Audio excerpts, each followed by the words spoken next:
அருண் ஒரு பழைய வீட்டை வாங்கினார். அது அமைதியாகவும் பெரியதாகவும் இருந்தது. ஆனால் அதில் ஒரு தனிமை உணர்வு இருந்தது. முதல் சில இரவுகளில் அவருக்கு ஒரு விசித்திரமான சத்தம் கேட்டது. அது மெல்லிய காலடி சத்தம் போல் இருந்தது.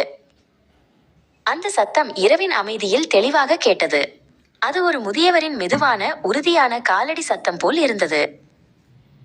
அருண் பயப்படவில்லை. மாறாக அவர் ஆர்வமாக இருந்தார். யார் இந்த சத்தத்தின் பின்னால் என்று அவர் யோசித்தார். அந்த வீட்டை பற்றி விசாரித்த போது பல ஆண்டுகளுக்கு முன்பு ஒரு வயதானவர் தனியாக அந்த வீட்டில் வாழ்ந்து வந்தது தெரிய வந்தது. ஒரு நாள் காலடி சத்தம் மீண்டும் கேட்டது.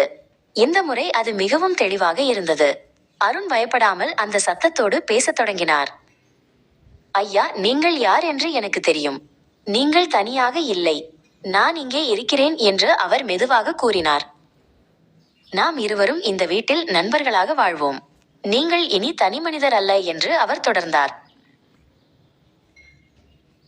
அந்த நொடியில் காலடி சத்தம் முழுமையாக நின்றது.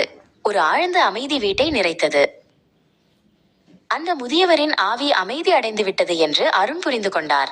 அந்த வீடு இனி வெறும் வீடு அல்ல, அது ஒரு புதிய நட்பின் தொடக்கமாக மாறியது.